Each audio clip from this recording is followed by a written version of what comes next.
नमस्कार दोस्तों, आप देख रहे हैं बेरोजगार जंक्शन। दोस्तों, इस वीडियो में मैं बताने वाला हूं जो बिहार पुलिस का जो बिहार दरोगा का जो वैकेंसी निकला है, आज उसके बारे में प्रोस्पेक्टस पढ़ के दिखाएंगे। उसके बारे में थोड़ा जानकारी लेंगे एकदम विस्तार से। ठीक है, तो वीडियो को लास्ट तक देखें और हमारे चैनल पर नए हैं तो प्लीज सब्सक्राइब कर दीजिएगा और वीडियो अच्छा लगे तो प्लीज लाइक कर दीजिएगा। तो चलिए वीडियो को शुरू करते हैं। यहाँ पे मैंने बिहार पुलिस सब ऑर्डिनेट सर्विस कमीशन का मैंने वेबसाइट खोला है और इस वेबसाइट में देखिए 23/9/25 को एक मैसेज आया है। ठीक है, जिसमें आपको लिंक प्रोवाइड किया गया है। इस लिंक पे पुलिस सब इंस्पेक्टर का प्रोस्पेक्टस दिखाई दे रहा है, तो इस पे हम लोग क्लिक करेंगे। क्लिक करने के बाद हमारे पास ऐसा प्रोस्पेक्टस आया है जिसके बारे में पूरा डिटेल्स दिया गया है। ठीक है, तो इसके बारे में हम थोड़ा जान लेते हैं।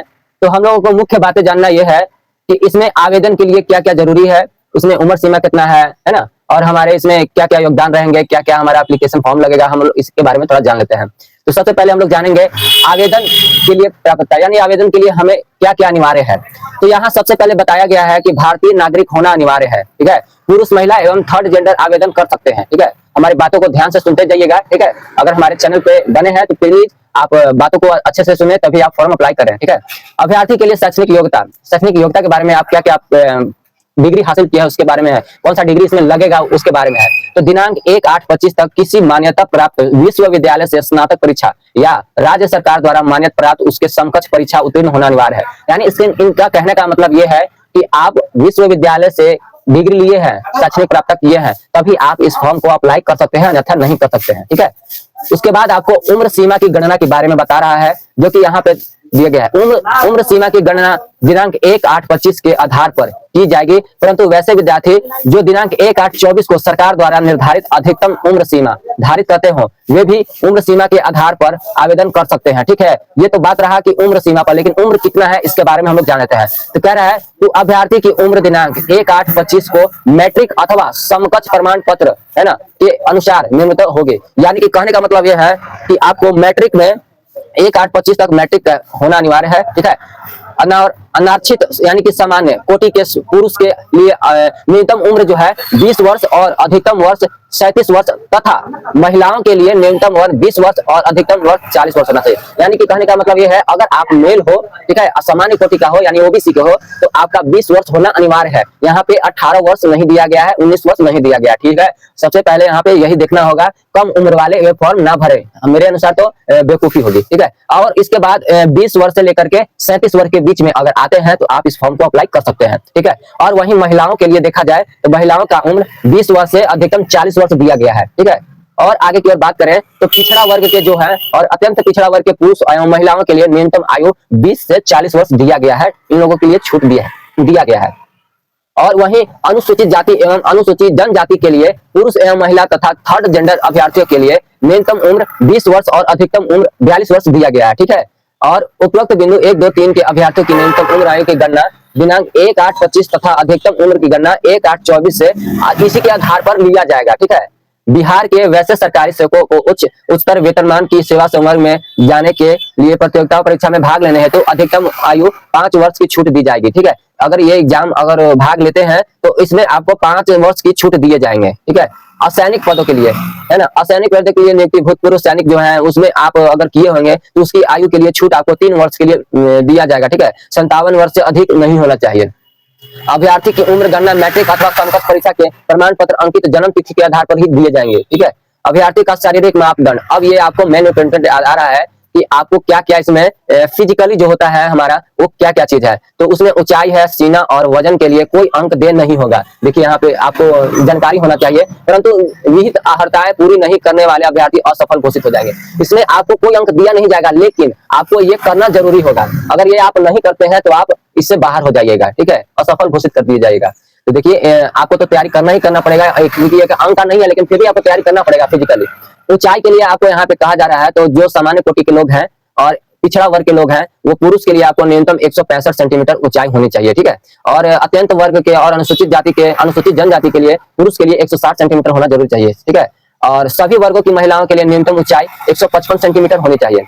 अब बात करते हैं सीना की, तो सीना सिर्फ पुरुष के लिए है। ठीक है, अनारक्षित सामान्य वर्ग, पिछड़ा वर्ग एवं अत्यंत पिछड़ा वर्ग के पुरुषों के लिए बिना फुलाए 81 सेंटीमीटर होना चाहिए, यानी 81 सेंटीमीटर होना चाहिए न्यूनतम, और फुला करके 86 यानी 86 सेंटीमीटर होना चाहिए न्यूनतम। ठीक है, और फुलाने के बाद सीना में कम से कम 5 सेंटीमीटर का अंतर होना अनिवार्य है, ये आप ध्यान दीजिएगा। तो फिजिकली आप अच्छे से तैयारी कर लीजिए। फुलाने के बाद सीना 5 सेंटीमीटर। महिलाओं के लिए बात किया जाए तो महिलाओं के लिए सीना की मापदंड नहीं होगी, ठीक है। आप ये बात को गौर कीजिएगा, महिलाओं के लिए सीना की माप कोई नहीं है, ठीक है, उसका कोई मापदंड नहीं है। वजन के बारे में बात करें तो सभी वर्गों की महिलाएं उम्मीदवारों के लिए न्यूनतम वजन 48 किलोग्राम होना चाहिए, यानी ये महिलाओं के लिए दिया गया है 48 किलोग्राम का होना अनिवार्य है।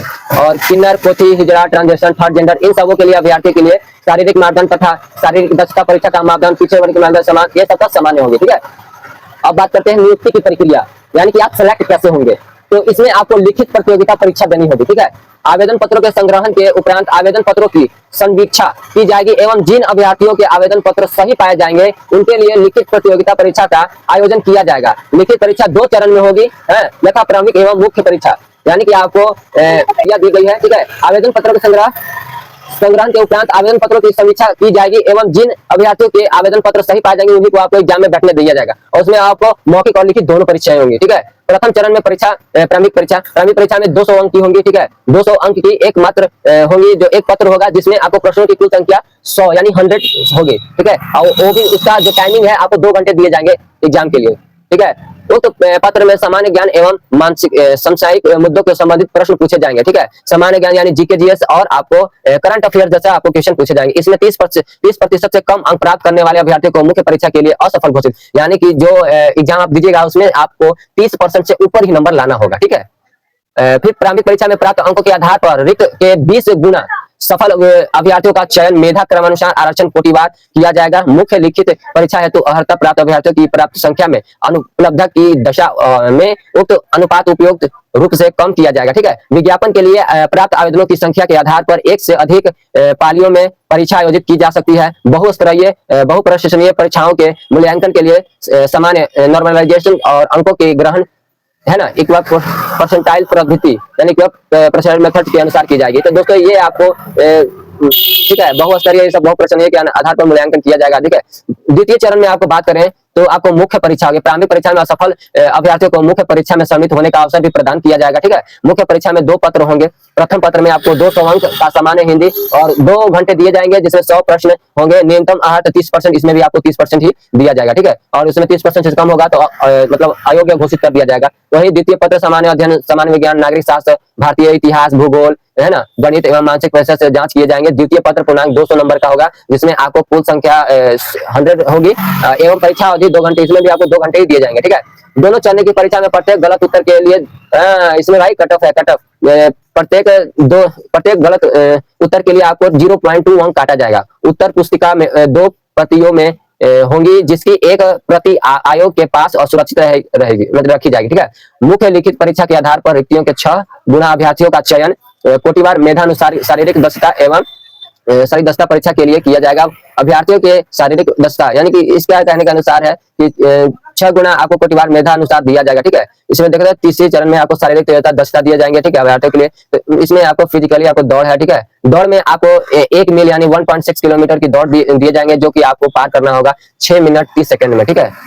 और इससे कम जो आते हैं उसको असफल घोषित कर दिया जाएगा। सभी कोटि की महिलाओं के लिए 1 मील है जो 1 किलोमीटर की दौड़ है जो आपको 6 मिनट में पार करना है महिलाओं के लिए, ठीक है। ऊंची कूद के बारे में बात करें तो सभी कोटि के लिए पुरुष के लिए न्यूनतम 4 फीट दिया गया है, ठीक है। 4 फीट से कम कूदने पर आपको असफल घोषित कर दिया जाएगा। और वही महिलाओं के लिए बात करें तो आपको 3 फीट की ऊंची कूद है ना।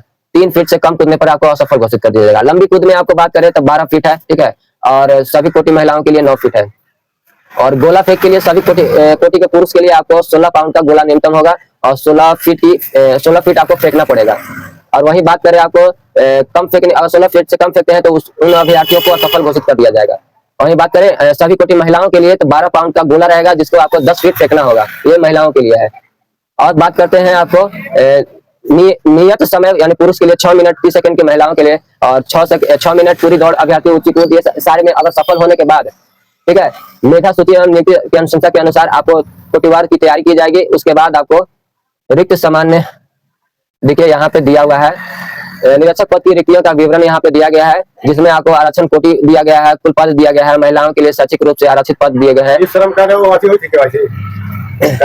मेरे पास नहीं हो रहा है। स्वतंत्रता सेनानी के लिए भी दिया गया है, ठीक है। अनुसूचित जाति के लिए आपको यहाँ 210 पद दिए गए हैं, महिलाओं के लिए 74 दिया गया है। अनुसूचित जनजाति के लिए 15 और महिलाओं के लिए 0 यानी 5 दिया गया है। अत्यंत पिछड़ा वर्ग के लिए 273 और महिलाओं के लिए 96 दिया गया है। पिछड़ा वर्ग के लिए 222, मतलब इस तरह से आपको दिया गया है, ठीक है, आप पढ़ लीजिएगा।